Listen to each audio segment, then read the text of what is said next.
Assalamualaikum warahmatullahi wabarakatuh. Alhamdulillah hamdalilladzi arsala rasulahu bil huda wa dinil haqq liyuzhirahu 'ala din kullihi walau karihal kafirun. Asyhadu an la ilaha illallah wa asyhadu anna Muhammadan abduhu wa rasuluhu la nabiyya ba'dahu. Allahumma shalli wa sallim wa barik 'ala sayyidina Muhammadin wa 'ala alihi wa sahbihi ajma'in, amma ba'd. Ayuhan nas ittaqullaha haqqa tuqatih wa la tamutunna illa wa antum muslimun. Sadaqallahu wa sadaqa rasulul karim. Alhamdulillahirabbil alamin. Jamaah taqwa astagfirullah. Pujian bagi Allah Subhanahu wa taala, salawat dan salam kepada Rasulullah SAW. Alhamdulillah Allah memberi kesempatan kita untuk menyelesaikan satu training, satu pelatihan di bulan Ramadan. Mudah-mudahan latihan amal kita yang sudah kita lakukan selama 1 bulan, Allah beri kekuatan kita untuk melanjutkannya di bulan-bulan yang akan datang. Mari kita lanjutkan lagi, masih di surat Shad. Kita sudah sampaikan di akhir Ramadan kemarin ayat-ayat pertama surat Shad. Assalamualaikum. Alhamdulillah. Thank you for watching me from Japan. Insyaallah. From Indonesia. Saya ilmu Mubarak Rayu.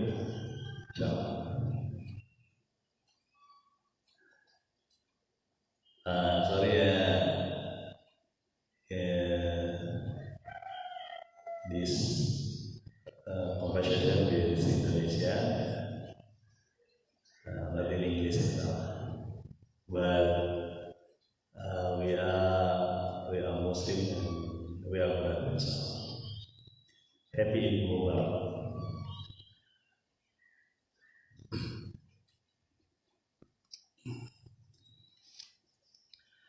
Alhamdulillah, kita lanjutkan lagi di surat Shad. Kemarin sudah kita sampaikan bahwa surat Shad ini adalah salah satu surat yang mempunyai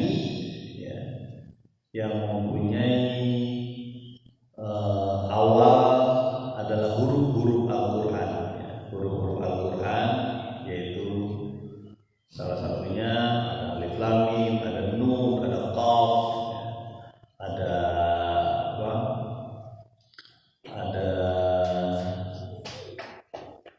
alif lam ra, dan ini adalah Shad. Shad sendiri dia berasal dari kerongkongan kita tenggorokan kita ya. Kalau manusia mampu, dia bisa menciptakan Al-Quran. Padahal huruf-hurufnya sama saja. Sampai sekarang tidak ada yang mampu. Ini adalah peringatan, sesuatu yang lazim, sesuatu yang agung. Tetapi orang-orang ingkar, orang-orang kafir ini tidak mau, bahkan mengadakan satu permusuhan yang luar biasa, yang begitu hebat. Bermusuhan yang terus-menerus dilakukan oleh Quraisy waktu itu.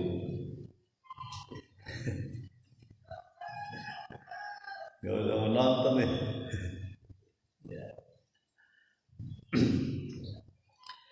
Kita lanjut di ayat ketiga surat Shad. Bismillahirrahmanirrahim. Kam ahlakna min qablihim min qarnin fanadaw wa la tahina manas. Betapa banyak kaum-kaum yang sudah kami binasakan, kami hancurkan sebelum mereka, sebelum Quraisy. dari negeri-negeri, ya, negeri-negeri mana-mana, kira-kira begitu. Fanada wala tahina manas, lalu dia minta pertolongan, padahal saat itu tidak ada saat untuk berlari, ya. Tidak ada saat untuk kabur dari tempat itu. Nah, ini satu bentuk peringatan dari Allah Subhanahu wa taala bahwa hai Quraisy, hai orang-orang musyrik Mekah, banyak sudah berlalu orang-orang yang dihancurkan oleh Allah. Mereka meminta pertolongan pada saat itu, tetapi tidak bisa. Tidak ada tempat berlari. Ya. Berapa sih kecepatan lari manusia yang bisa kalah sama kita, ya? Sama macan tutul yang demikian hebat.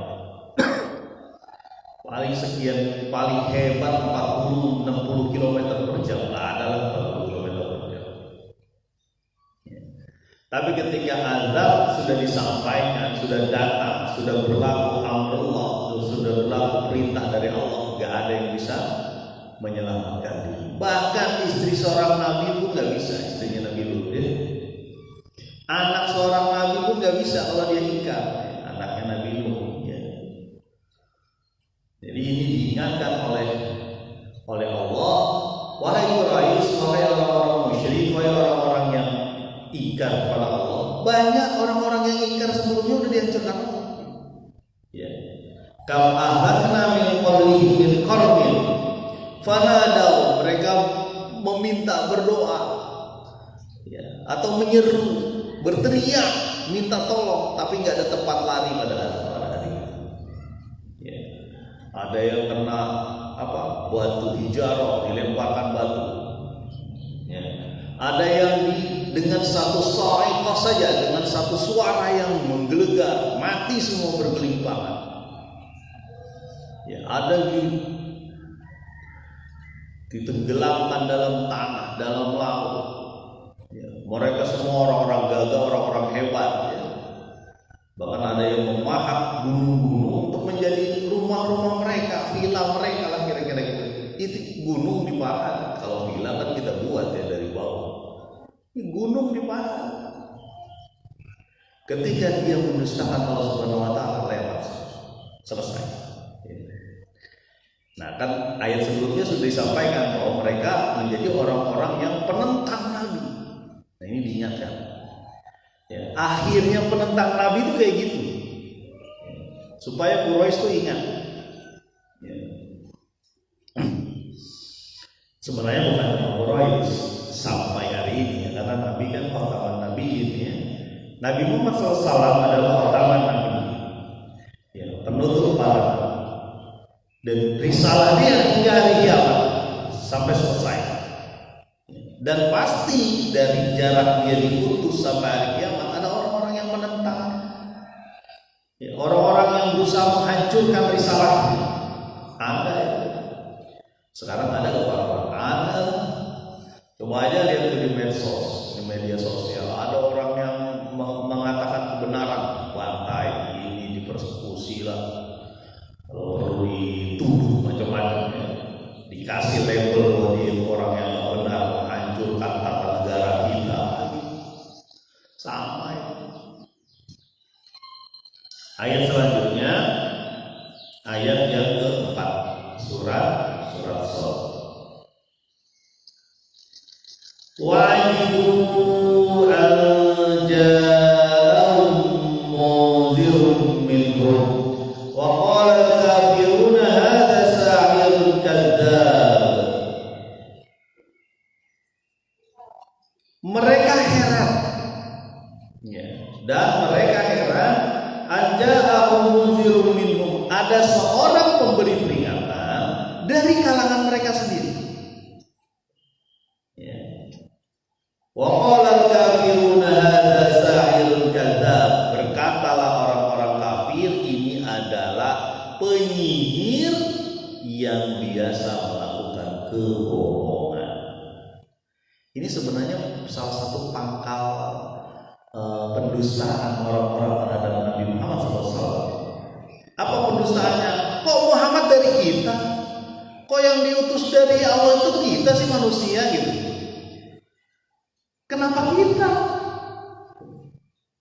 Kenapa manusia? Nah, ini orang-orang yang berusaha membuat legenda-legenda palsu terhadap utusan Allah. Makanya kemarin saya sampaikan ya, di ayat-ayat terakhir surat As-Saffat itu kita sampaikan bagaimana legenda-legenda dari Quraisy. Dan itu legenda-legenda itu ada juga pada saat itu di tempat-tempat lain. Ya. Di kalangan Nasrani legendanya adalah Trinitas, tiga Tuhan, ya. Tuhan Anak, Tuhan Bapa dan sebagainya. Di Yahudi ada legenda lagi Uzair anak Allah. Di Quraisy apa itu legendanya? Di antaranya adalah legendanya bahwa Allah punya istri jin wanita, punya anak malaikat. Malaikat ini berjenis kelamin perempuan. Nah, itu legenda. Ya. Bahkan di beberapa surat disebutkan kok nggak datang malaikat sih yang datang ke kita gitu.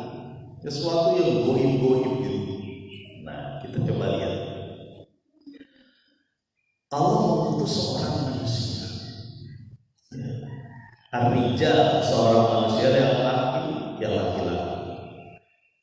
Namanya manusia, bagaimana dia bisa mengikuti contoh kalau bukan manusia juga gitu. Yang dibutuhkan untuk memberi contoh bahwa kehidupan ini harus berjalan seperti ini, ya sesama jenis lah, bahasanya sama.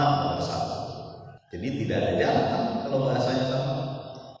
Nah, penting juga nih mempelajari bahasa ini, karena bahasa yang sama itu mengurangi gap komunikasi, ya, mengurangi barir ataupun penghalang. Ya. Nah kan Lughatul Arabiyyah, Nabi Muhammad SAW diutus dengan berbahasa Arab.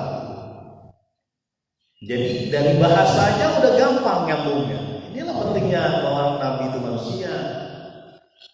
Nomor satu. Nomor dua, ya, bahwa dia bahasanya sama dan lahir di situ juga, atau orang situ boleh. Ketika lahir, bertempat tinggal di situ, merasakan perasaan mereka, merasakan kecenderungan mereka, merasakan kesulitan atau kemudahan yang mereka lakukan atau yang mereka hadapi, merasakan hubungan. Jadi cocok kalau manusia juga gitu. Nabi Muhammad SAW merasakan itu, merasakan bagaimana sampai dia dijuluki Al-Amin, ya.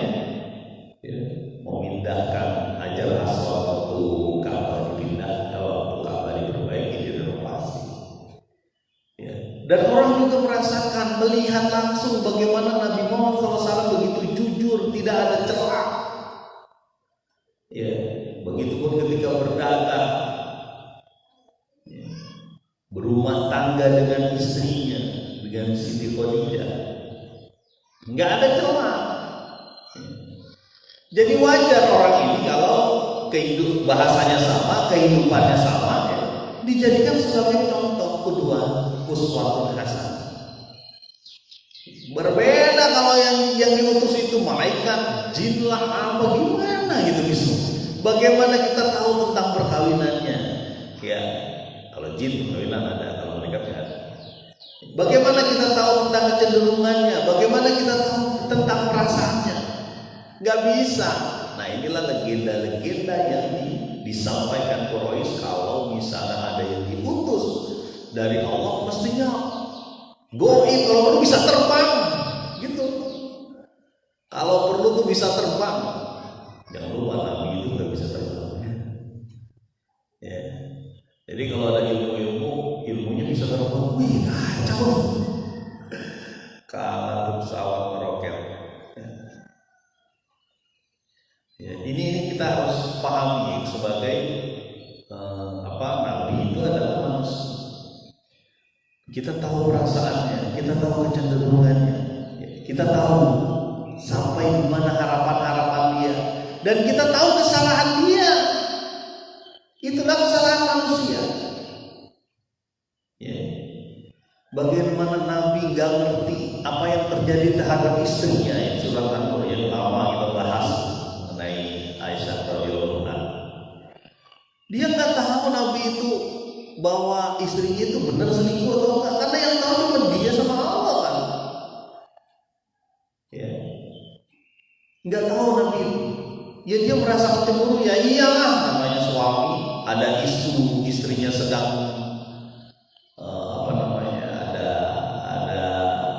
perbuatan yang gak enak kayak gitu, ya pasti suami cemburu, pasti nggak ada yang gila aja tuh suami yang gak cemburu ya.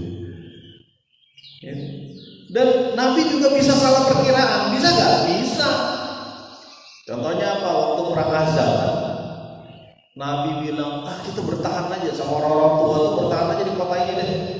Karena kita perang kota saja, karena kita tahu di kota Madinah seluruhnya kan kita tahu, kita perang kota aja.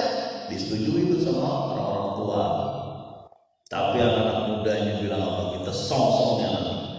Walaupun mereka puluhan ribu, kita cuma sekian ribu, kita song-song ke depan, kita keluar. Akhirnya musyawarah diputuskan kita keluar perang Ahzab. Ketika sudah siap Nabi itu, para pemuda ini kan punya gelora yang tinggi ya. Pemuda ini ngomong sama Nabi, wahai Nabi, kami gak enak kira-kira begini. Kami gak enak Nabi, tadi musyawarah kita semangat banget, akhirnya harus keluar kita nih dari kota ini. Ya udah deh Nabi, kita di dalam aja dah, nggak apa-apa, anak mudanya ngalah aja lah kira-kira begitu.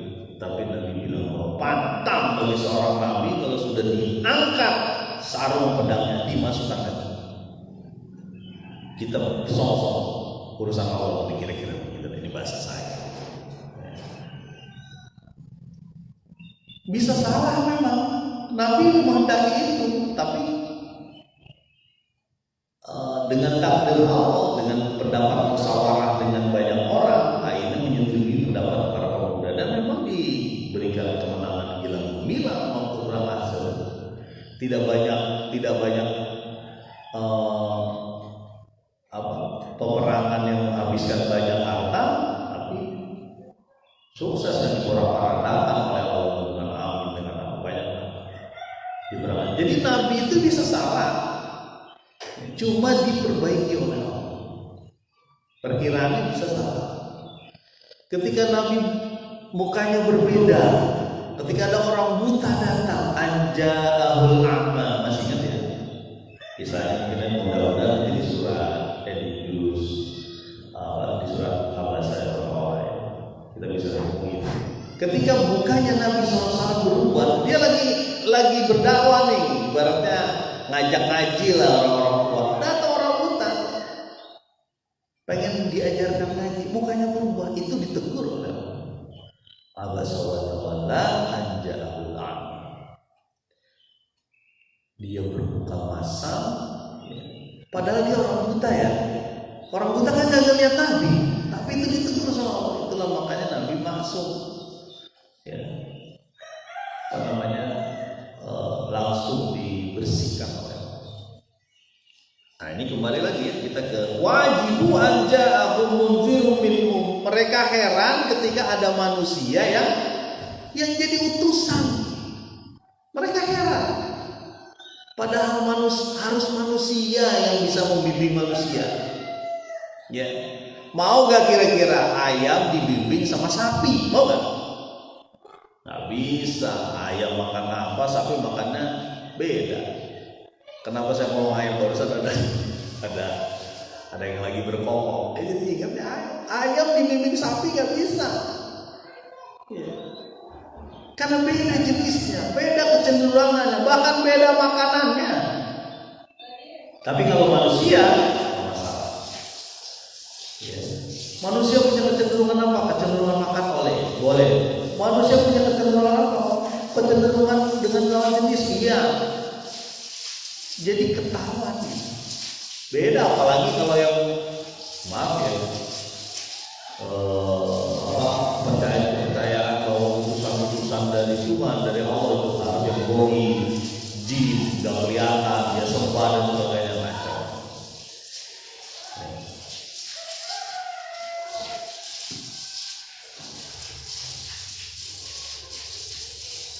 Wa qala al-kafiruna hadza sahirun kadzdzab. Berkata orang-orang kafir, ini adalah tukang sihir yang suka berdusta. Ya.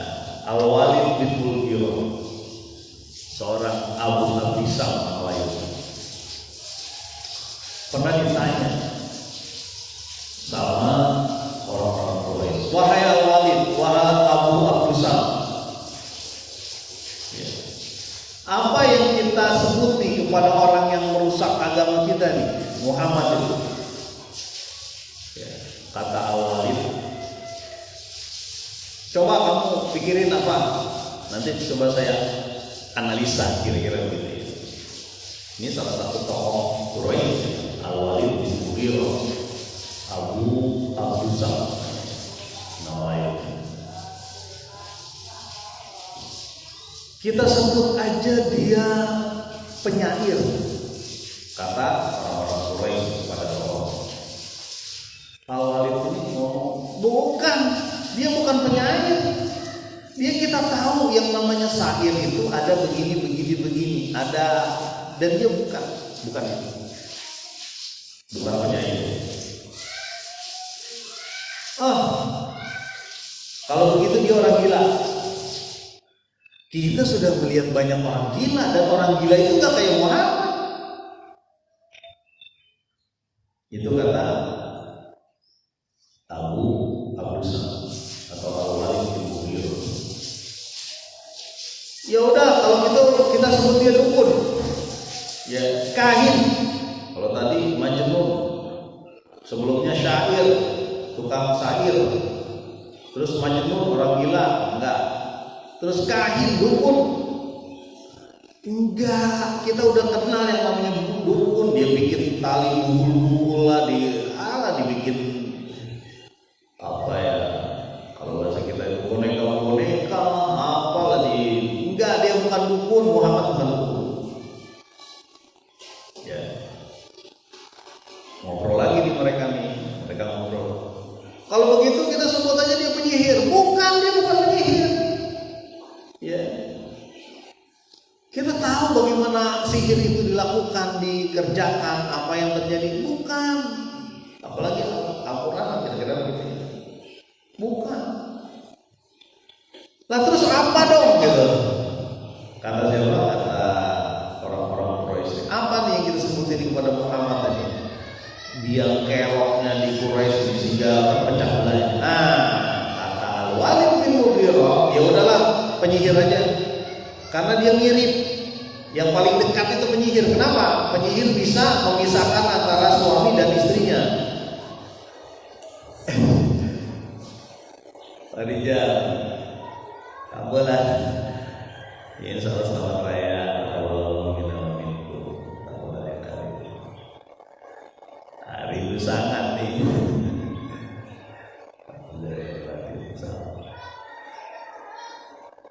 Ya,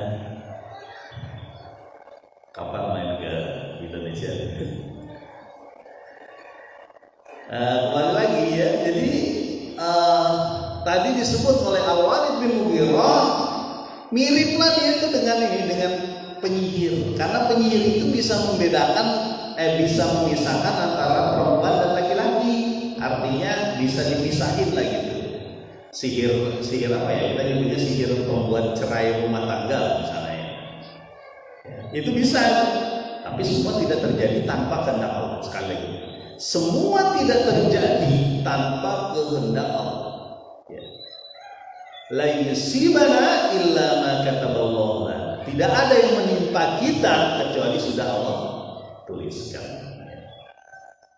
Kembali lagi pada perkataan Al-Walid bin Mughirah, ya udahlah, dia mirip dengan penyihir. Dia bisa memisahkan ibu dan anak, bisa memisahkan orang tua dan anak. Kan pada saat itu orang-orang yang masuk Islam terpisah antara ibu dan anaknya, antara bapak dan anaknya.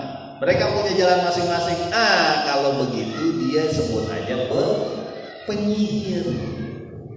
Al-Walid bin Mughirah, ini sepakatlah mereka. Ya udah, sebut aja penyihir lah si Muhammad ini gitu.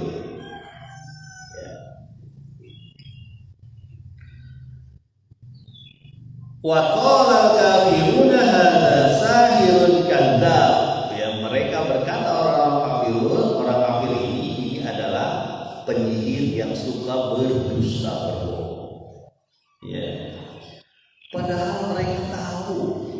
ketika disebutkan kata-kata itu, mereka tahu bahwa itu enggak benar. Ya. Cuma ada sesuatu yang dia usaha untuk melindungi masyarakatnya, artinya lokal dia, lokal apa ya? Bisnis dia. Bahaya kalau Muhammad itu banyak pengikut. Ya. Nah, itu jadi di mana-mana tuh tiran penguasa gitu. Ya. Ketika ada orang yang menyuruh jalan Allah berusaha dihancurkan, kenapa? Karena Allah itu adil. Allah itu tidak memandang semua kasta, semua level, tidak memandang dia lahir di mana, tidak memandang dia warna kulitnya apa, tidak, semua bisa menjadi hamba Allah yang baik, bisa bertakwa. Dan itu tidak disukai raja-raja, penguasa apa saja, penguasa pemerintahan, penguasa bisnis, penguasa keagamaan ada. Ya makanya nggak aneh tuh kalau ada orang-orang yang berusaha menghalangi. Ayat selanjutnya, ayat kelima, surat Shad. Aj'al al-alihata ilahan wahida inna hadza syai'un ujab. Ya. Menjadikan satu Tuhan ilah wahidah. Ya. Menjadikan satu Tuhan. Sesungguhnya hadza la syai'un ujab, ini sesuatu yang mengherankan. Ujab. Udah pakai pol-polan, ujungnya panjang ya. Seolah-olah ini sesuatu yang apa sih kita nyebutnya aneh. Kok Tuhan satu? Ya. Gitu. Kok Tuhan satu? Quraisy lupa bahwa dulu ya bapak-bapak dia adalah Ibrahim, Ismail, itu menjadikan Tuhan satu. Bahkan menghancurkan berhalanya Namrud waktu itu. Didorong aja sama Ibrahim. Ya. Ketika disebutkan agama ini, agama Islam ini bukan berarti di bawah Muhammad. Toh ya, saja sejak Adam. Ya, jadi kalau ada yang mengatakan itu jangan sampai salah ya. Agama Islam dibawa oleh Nabi Muhammad dari Nabi Adam, Nuh, Ibrahim, Musa, Sulaiman, Daud. Nanti ada juga diceritakan ya di bawahnya Nabi Ayub. Bahwa itu pun nabi-nabi yang menyerukan Tuhan yang sama, Allah. Ya. Nah, oleh orang-orang Quraisy itu dijadikan apa? Kok Tuhan cuma satu? Ini sesuatu yang mengherankan. Ujab. Coba bahasanya. Ujab. Ada mantul. Suara orang, ini mah nggak benar.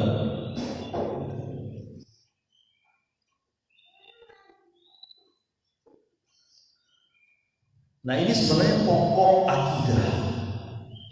Ya. Ilah yang satu itu pokok akidah, dan itu yang diserang. Ya. Karena di sekeliling mereka, ya, mulai dari kerajaan Romawi yang waktu itu dikuasai pemikiran agamanya itu Nasrani. Ada juga di daerah, ada Yahudi di mana-mana juga waktu itu ya. Terus ada juga Persia. Ya. Dia juga menyembah banyak berhala ya. Ya, di antaranya api segala disembah. Ya. Kenapa cuma menyembah Tuhan yang satu? Ya. Rabbul Alamin itu kan yang dibantah juga sama Firaun. Aku anak Rabbul Alamin. Kata Firaun, aku yang menjadi Tuhanmu yang paling tinggi. Ya. Nggak ada itu Tuhan Rabbul Alamin, Tuhan seluruh alam, nggak ada. Makanya coba Haman bikin asbab, bikinlah bangunan kamu sampai ke atas. Saya mau lihat tuh Tuhan Musa. Ya, sampai kayak gitu. Ya, jadi ini pokok akidah, itulah yang diangkat di surat Al-Ikhlas ya. Qul huwallahu ahad. Pokok akidah.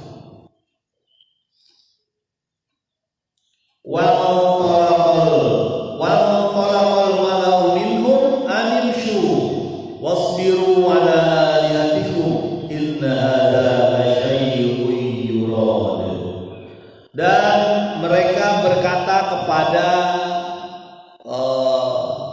masyarakat mereka lah ya, minhum anifsu wasbiru ala alihatikum, udah berjalan seperti biasa aja dan bersabar atau tetaplah dalam menyembah Tuhan kamu ya. Inna hadza lasyai'un yurad, sesungguhnya ini ada sesuatu yang dikehendaki. Ini gaya para tiran, gaya para diktator yang berusaha menenangkan masyarakat dengan cara mengalihkan isu ya. Kok isu-isu dialihkan apa nih maksudnya Pak Arman? Nah coba kita perhatikan. Mereka berkata kepada masyarakatnya ya, animshu wasbiru ala alihatikum, udah jalan terus saja ya, sabar, bahasa lainnya itu tetaplah engkau menyembah Tuhan kamu yang banyak ya. Udah biarin, udah kamu tenang aja, udah ada yang ngurusin. Siapa yang ngurusin ini? Para pemimpin ya. Sampai disebutkan ujungnya ini mengandung penyamaran, di samping itu mengandung kecurigaan. Inna hadza lasyai'un yurad, ini adalah sesuatu yang dikehendaki, ada kehendaknya di sini. Artinya bisa saja Muhammad SAW, Muhammad itu mempunyai maksud-maksud tertentu menyebarkan agamanya. Udah, urusan itu urusan kamu, biar kami yang tanggung. Nah, gitu. Dan begitu yang dikatakan Firaun begitu. Ini Musa ini bakal menghancurkan, mengusir kita nih dari negeri ini. Ya. Sama itu biasanya yang menentang, penyeru agama Allah ini adalah orang-orang yang berkuasa. Tadi tiga itu ya, berkuasa agama, ya, tokoh agama, berkuasa pemerintahan, tokoh pemerintahan, berkuasa di bisnis, tokoh bisnis, pengusaha. Tiga ini yang bikin pada saat itu diantaranya Quraisy itu berusaha menentang Muhammad SAW. Karena semuanya rontok kalau Muhammad hadir.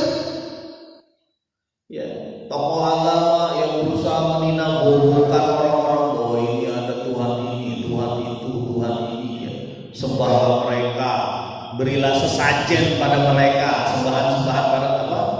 Bentuk-bentuk penyerahan kepada mereka. Kalau kamu ada duitnya juga gitu ya, kan gitu ya, ada duitnya, ada apa, korban lah, dipeper-peperin darahnya gitu ya. Ada tokoh pemerintahan kacau nih, kalau Muhammad datang dia bisa mengerahkan massa untuk menghancurkan kekuasaanku, nggak bisa lagi aku dipuja-puja karena semua manusia sama di mata Allah. Tokoh bisnis tuh begitu, wah kacau nih kalau mau dikuasai Muhammad, usaha kita hancur. Jadi tiga ini adalah orang-orang pembesar yang biasa menolak dakwah para nabi. Begitupun menolak orang-orang yang menyeru kepada Allah Subhanahu. Sampai dulu di situ ya. Subhanallah, dihentikan. Asyhadu an la ilaha illa